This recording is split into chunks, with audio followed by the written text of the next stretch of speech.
दान किस रूप में फलित होगा? जब भगवान वैशाली में अकाल पड़ गया था और अपने विशाल भिक्षु संघ के साथ गए थे, उस अवसर पर बहुत लोगों ने आपत्ति की, यहाँ अकाल पड़ा है, सूखा पड़ा है, वर्षा नहीं हो रही है, हमारे खाने के लाले पड़े हैं और आप इतने विशाल भिक्षु संघ के साथ वर्षावास करने के लिए आ गए हैं। तो उस अवसर पर भगवान ने कहा कि मैं अब से और अब से अनेक पूर्व कल्पों को देख रहा हूं, एक कलछी भात के दान से मैं किसी को दरिद्र होते हुए नहीं देख रहा। अपने खाने में से एक कलछी भात का दान कर देने से कोई दरिद्र हो जाता है क्या?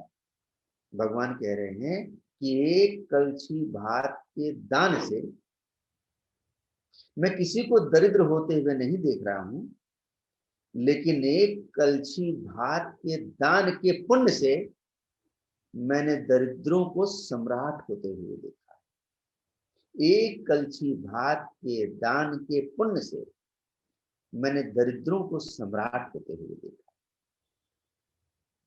तो ये जो समजीविता का सिद्धांत भगवान ने दिग्जाणों को बताया, पहली बात कि उत्थान पाद संपदा, दूसरी बात आरक्ष संपदा, तीसरी बात कल्याण मित्रता, चौथी बात समजीविता। समजीविता का एक अंग कि हमारी आजीविका जितनी भी हो, आमदनी जितनी भी हो, खर्चा उससे ज्यादा न होने पाए। समजीविता का दूसरा अर्थ ये, अपनी आमदनी के 4 हिस्से करना। पहला हिस्सा, पहले 2 हिस्से अपने ऊपर, अपने परिवार के ऊपर खर्च करना।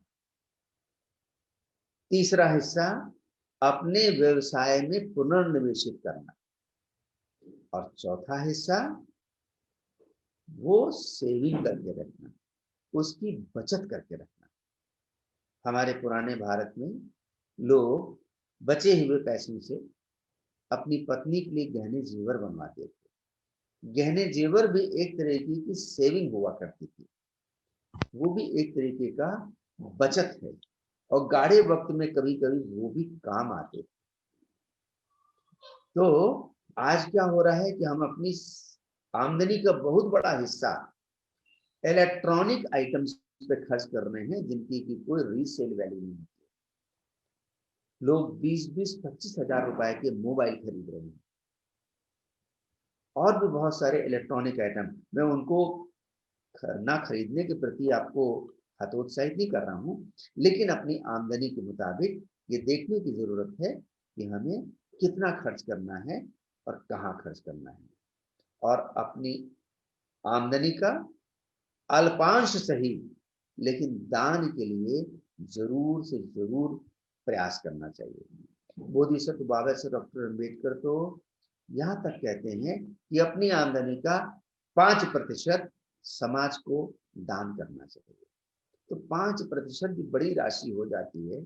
आप अगर हर महीने जोड़ो और जितने साल से आप सेवारत हो या व्यवसाय कर रहे हो, उतने साल से अब तक जोड़ के देखो, क्या आपने समाज के नाम पर, धर्म के नाम पर इतना दान किया है? आप सोचेंगे कि आप घाटे में चल रहे हैं, आपने दान नहीं किया है। जिस समाज के अंदर दान की भावना नहीं है, वो समाज कभी समृद्ध नहीं हो सकता। हमारे आप सिख भाइयों को देखिए, जब कभी कोई ऐसी परेशानी आ जाती है, कोई मुसीबत आ जाती है, राष्ट्रीय आपदा आ जाती है, वो अपने लंगर खोल देते हैं। कितनी महान उनके अंदर दान की भावना है। आप हमारे ईसाई भाइयों को देखिए, सारी दुनिया में चैरिटी के बहुत बड़े बड़े आयोजन करते हैं। तो हमें समजीविता के इस अंग को, ये तो भगवान ने बताया अपना गृहस्थ जीवन, सांसारिक जीवन कैसे सुखी और समृद्ध हो, उसके ऊपर ये 4 संपदा होनी चाहिए। हमारा धार्मिक जीवन, आध्यात्मिक जीवन किस तरह से सुखी हो, संपन्न हो और अर्थपूर्ण हो, मीनिंगफुल हो, इसके लिए भगवान बताते हैं हमारे पास 4 संपदा होनी चाहिए। श्रद्धा संपदा, शील संपदा, दान संपदा और प्रज्ञा संपदा। श्रद्धा संपदा, हमारे पास बुद्ध धम्म संघ के प्रति श्रद्धा होनी चाहिए, बुद्ध के बुद्धत्व के प्रति श्रद्धा होनी चाहिए, उनके धम्म के प्रति श्रद्धा होनी चाहिए, उनके संघ के प्रति श्रद्धा होनी चाहिए। हमारे आध्यात्मिक और धार्मिक जीवन के लिए त्रिरत्नों के प्रति श्रद्धा होनी चाहिए। हमें हमारे अंदर शील संपदा होनी चाहिए, हम शील आचरण का जीवन जी रहे हों। दान संपदा होनी चाहिए, दान की चेतना होनी चाहिए। दान देने का तात्पर्य मैं पुनः दोहराऊंगा, दान का मतलब आपको प्रतिदिन भंडारा करना नहीं होता है, आपको कोई बहुत महान दान का आयोजन, चैरिटी का फेस्टिवल करना नहीं होता है। मुख्य बात है हमें दान की चेतना होना कि हमें दान करना चाहिए। दान करने की चेतना से कुछ नहीं बन पाता है। सुबह सुबह चींटियों को चारा खिलाया जा सकता है, नदी में जाके मछलियों को चारा डाला जा सकता है, चिड़ियों को दाना चुगाया जा सकता है, अपने खाने में से बचा हुआ एक कौर गाय को, कुत्ते को दिया जा सकता है। ये आपकी दान की चेतना, दान का प्लान होना चाहिए, दान की योजना होनी चाहिए।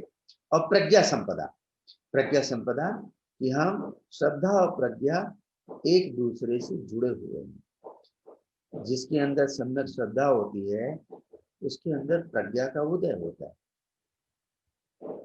और जिसके अंदर सम्यक प्रज्ञा होती है उसमें स्वतः ही श्रद्धा का उदय होता है। श्रद्धा और प्रज्ञा एक दूसरे से जुड़े हुए हैं। यदि आपके पास प्रज्ञा नहीं होगी, सिर्फ श्रद्धा होगी, तो श्रद्धा अंधश्रद्धा में तब्दील हो जाएगी। और आपके पास श्रद्धा होगी और प्रज्ञा नहीं होगी तो श्रद्धा अंधश्रद्धा में तब्दील हो जाएगी। आपके पास प्रज्ञा होगी और श्रद्धा नहीं होगी तो आपकी प्रज्ञा अहंकार में तब्दील हो जाएगी, आप बहुत अहंकारी हो जाएंगे। जो मैं जानता हूं वो कोई जानता नहीं है, जो ज्ञान मेरे पास है वो किसी के पास नहीं है, इस तरीके का अहम भाव आ जाता है। पुनः हम संदर्भित करेंगे भगवान के आर्थिक सरोकारों को, कि भगवान आर्थिक सरोकारों को लेकर कितने गंभीर हैं। महामंगल सूत्र में एक गाथा है, 12 गाथाएं हैं, तो एक गाथा है, बाहु सच्चम च सिप्पंच विनियो च सुशिक्षितो सुभाषिता च ये वाचा एतं मंगलम उत्तमम्। बाहु सच्चम च सिप्पंच विनियो च सुशिक्षितो सुभाषिता च ये वाचा एतं मंगलम उत्तमम्। कि हमारा जीवन मंगल में कैसे होगा, लाइफ ऑफ ब्लेसिंग कैसे होगी, कि हमें बहुश्रुत होना होगा। एक भगवान ऐसा उपाय बताते हैं, सिप पंच, हमारे पास कोई शिल्प होना चाहिए। शिल्प मतलब कोई हुनर होना चाहिए, कोई स्किल होना चाहिए। यह हमारी आजीविका के लिए अनिवार्य अंग है, कोई ना कोई हुनर होना चाहिए। ये जो स्किल डेवलपमेंट के ऊपर आज भारत सरकार भी बहुत जोर दे रही है। यूरोप के देशों में, अमेरिका में बहुत ही छोटी कक्षाओं से हर बच्चे को, छात्र को कुछ न कुछ शिल्प सिखाया जाता है, कुछ न कुछ उसके हाथ में हुनर होता है। वहां की शिक्षा योजना इस तरीके की बनाई गई है कि जो बच्चा जिस कारण से कभी भी किसी भी स्तर पर उसकी शिक्षा छूट जाए, जिसे बोलते हैं ब्रेक हो जाए, तो भी वो कुछ न कुछ आजीविका कमाने लायक रहे। उसके हाथ में कुछ न कुछ हुनर होना चाहिए, कोई ना कोई स्किल होना चाहिए। तो बाहु सच्चं च सिप्पंच विनियो च सुशिक्षितो, वो सुशिक्षित होना चाहिए। हमारे बोधिसत्व बाबा साहेब डॉक्टर अम्बेडकर मंत्र की तरह एक हमें मार्गदर्शन करते हैं, शिक्षित बनो, संगठित हो, संघर्ष करो। हम वाणी से सुभाषित होने चाहिए। ये भी हमारी आर्थिक समृद्धि में सहायक होता है। जो व्यक्ति अपनी वाणी से विनयशील नहीं है, मिसाल के लिए वो लोगों से गाली गलौज में बात करता है, आक्रोशित स्वर में बात करता है, कभी ऐसे व्यक्ति को शेर का सवा शेर मिल जाता है, थाना पुलिस हो जाता है, मुकदमा कचहरी हो जाती है, आपके जमा पैसे थाने में, कचहरी में, पुलिस में, वकीलों में खर्च होने लगते हैं, सिर्फ आपकी वाणी के कारण। तो भगवान इस बात को भी कहते हैं।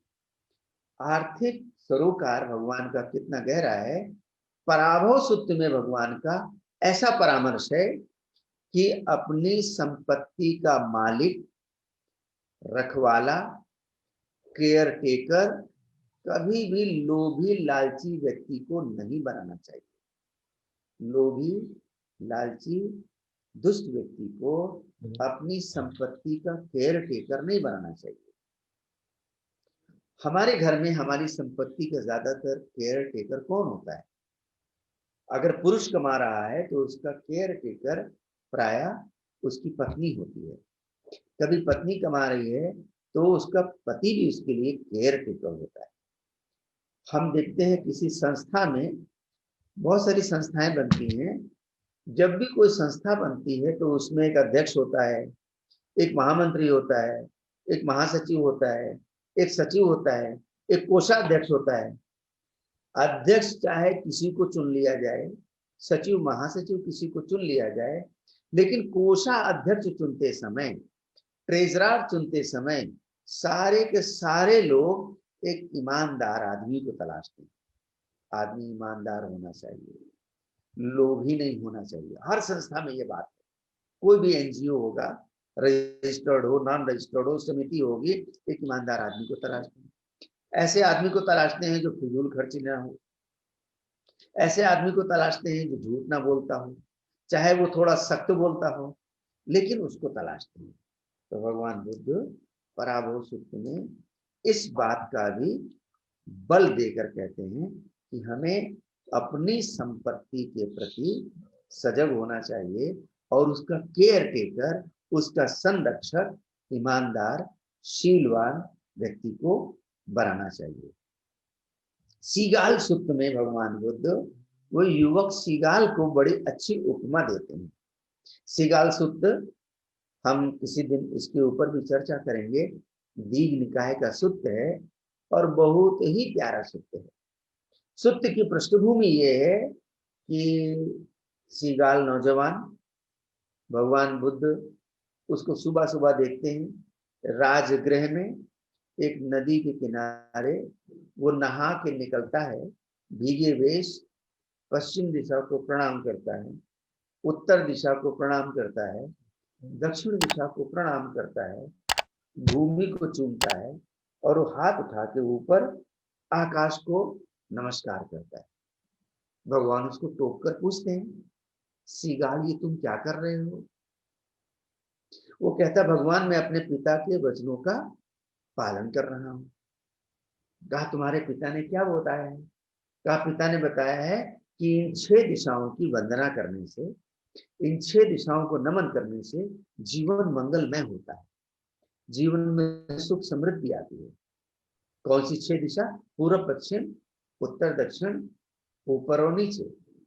तो भगवान उन 6 दिशाओं का आर्य उपदेश करते हैं, आर्य अर्थ बताते हैं कि आर्य विनय में 6 दिशाओं का वो अर्थ नहीं होता जो अर्थ तुमने लगाया। तो भगवान क्या अर्थ होता है, भगवान उसको क्रमिक रूप से बताते हैं। हम इस पर और भी एक दिन विस्तार से चर्चा करेंगे। संक्षेप में ये है, भगवान कहते हैं पूर्व दिशा का अर्थ माता पिता को नमन करना है, माता पिता की सेवा करना है। जैसे सूरज का उदय पूरब से होता है, ऐसे हमारे जीवन का उदय माता पिता से होता है। तो माता पिता हमारे जीवन की पूरब दिशा है, उनकी 5 प्रकार से सेवा करनी चाहिए। ये हम जब किसी और दिन इस विषय को लेंगे तो उन पांचों प्रकारों पर भी चर्चा करेंगे। फिर भगवान बताते हैं पश्चिम दिशा। पश्चिम दिशा का मतलब पत्नी और बच्चे हैं, कि पत्नी और बच्चों का भरण पोषण, आजीविका का ख्याल रखना। फिर उत्तर दिशा मित्र हैं, परिजन हैं, उनका ख्याल रखना, उनकी सेवा करना। फिर दक्षिण दिशा यानी कि गुरुओं और आचार्यों की सेवा करना। फिर नीचे की दिशा ऐसे लोगों के प्रति सेवा करना जो हम पे आश्रित हैं। आपको पता है हम लोगों पे बहुत से लोग आश्रित हैं। जो हमारे घर दूध पहुंचाता है वो हम पे आश्रित है, जो हमारे घर अखबार पहुंचा रहा है वो हम पे आश्रित है, जिस दर्जी से हम कपड़े सिलवा रहे हैं वो हम पे आश्रित है। तो हमें अपने आश्रित लोगों का भी ख्याल रखना चाहिए। जो हमारे घर में साफ सफाई कर रहे हैं हम पे आश्रित है, हमें अपने आश्रित लोगों का भी ख्याल रखना है। और ऊपर की दिशा भगवान बताते हैं अरहत की श्रवणों की दिशा है, उनकी भी सेवा करना। हम इस विषय को फिर किसी और दिन विस्तार से लेंगे। इस सिगाल सूत्र में भगवान सिगाल से कहते हैं कि संपत्ति का अर्जन मधुमक्खी की तरह करना चाहिए। संपत्ति का अर्जन मधुमक्खी की तरह करना चाहिए। मधुमक्खी क्या करती है? थोड़ा थोड़ा पराग इकट्ठा करती है, थोड़ा थोड़ा शहद इकट्ठा करती है, थोड़ा थोड़ा शहद इकट्ठा करके क्रमिक रूप से उसके पास मधु इकट्ठा हो जाता है। तो आकस्मिक रूप से अमीर बनने की योजना नहीं बनानी चाहिए। इसको भगवान रिस्क बताते हैं, एक जोखिम बताते हैं। आज बहुत से लोग हैं जो आकस्मिक अमीर होने के सपने देखते हैं, सट्टे में पैसा लगाते हैं, लॉटरी में पैसा लगाते हैं, शेयर मार्केट में पैसा लगाते हैं। आपको इन सब चीजों की जानकारी अच्छी है तो बहुत अच्छी बात है, आप कर रहे हैं तो करें। लेकिन अक्सर ऐसा भी देखा गया है, जो लोग आकस्मिक अमीर बनते हैं वो आकस्मिक नीचे भी चले जाते हैं। कितने ही लोगों को आपने ऐसा देखा होगा जो बिल्कुल हवा में उड़ रहे थे और अभी पिछले 4-5 महीने के अंदर ऐसी स्थितियां हमको और भी देखने को मिल रही हैं। तो भगवान क्या कहते हैं? संपत्ति का अर्जन धैर्य पूर्वक क्रमिक रूप से मधुमक्खी की तरह करना चाहिए। सबसे अंतिम बात जो हम इस बात को आज कंक्लूड करेंगे कि भगवान कहते हैं कि यदि हमारे पास शिल्प हो, मधुर वाणी हो और हम शीलाचारी हों, शील और आचरण का पालन कर रहे हो, मृदु भाषा बोल रहे हो, हमारे पास कोई हुनर हो, तो भगवान बुद्ध क्या कहते हैं? मरे हुए चूहे से भी व्यापार किया जा सकता है। और उसके प्रसंग में भगवान ने एक कथानक सुनाया। मैं उस कथानक को संक्षेप में कह रहा हूं कि मरे हुए चूहे से व्यापार किया जा सकता है। ऐसे एक मंत्री की, सचिव की बातचीत एक बच्चे के कान में पड़ी। बच्चे के कान में ये बात पड़ी कि ये बड़े समृद्ध लोग हैं, सेक्रेटरी हैं, कोषाधिकारी हैं, खजांची हैं, नगर सेठ हैं, और वो अपने सचिव को बता रहा है शीलवान हो, मृदुभाषी हो, हुनर हो तो मरे हुए चूहे से व्यापार हो सकता है। वो सुनी हुई बात को आजमाने के लिए सच में उसको एक मरा हुआ चूहा मिल गया, तो वो उसने हाथ में उठा लिया, लड़के ने हाथ में उठा के और उसकी पूंछ को हिलाते हुए बाजार में चला जा रहा है, और यही सोचते हुए मरे हुए चूहे से व्यापार कैसे हो सकता है, मरे हुए चूहे से व्यापार कैसे हो सकता है। वो एक दुकान के सामने से गुजरा तो एक दुकानदार ने उसको आवाज दिया, यहाँ बेटा। वो आया, जी चाचा क्या बात है? ये चूहा तुम मेरी बिल्ली के लिए बेचोगे? अरे तो चाचा है मेरे किस काम का, मैंने तो यूं उठा लिया था, ले लो तुम्हें ले लो। उसने उसको चूहा दे दिया, तो दुकानदार ने उसको उठा के ऐसे ढेरी भर गुड़ दे दिया, जाओ बेटा। उसने उसको चूहा दिया अपनी बिल्ली के लिए, तो दुकानदार ने उसको एक ढेला भर गुड़ दे दिया। उसको समझ में आ गया चूहा भी बिक सकता है।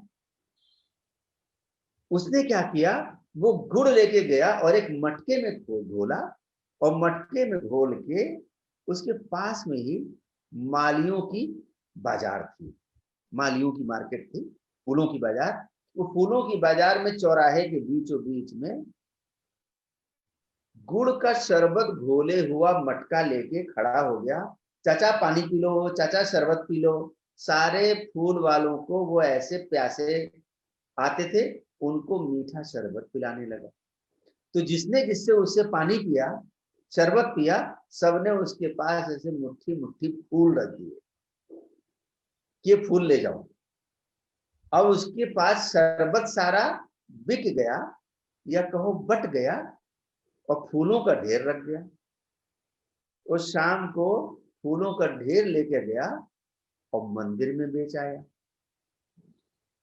मंदिर में फूलों का ढेर बेचा, उसको वहां से कुछ पैसे मिले, तो पैसे लेकर वो मंडी गया, और मंडी से कुछ क्या खरीद लाया, सब्जी खरीद लाया। उसने सब्जी की दुकान लगाई। फिर उसने एक दिन ऐसे ही जाके घसियारे से सारी घास खरीद ली, और उधर से गुजरने वाले जितने भी घोड़े थे, रथ थे, ये पुराने समय की भगवान जब घोड़े रथ ही चला करते थे, तो उनको चारा देना शुरू किया।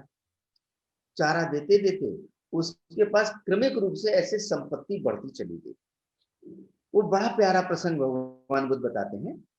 ऐसी संपत्ति बढ़ते बढ़ते एक दिन ऐसी स्थिति आ गई कि उसको एक राजमहल में लकड़ी काटने का ठेका मिल गया। वो लकड़ी काटने का ठेका मिला तो उसमें चंदन की लकड़ी की पेड़ भी उसको मिल गए। उससे बड़ा संपत्तिवान हो गया। अब उसके मन की योजना चली कि हम पूरा का पूरा जहाज खरीदेंगे, पानी के जहाज का सारा सामान। तो बंदरगाह पे गया, और बंदरगाह पे बंदरगाह के अधिकारी थे, उनके साथ उसने प्यार मोहब्बत दुलार के साथ बात की।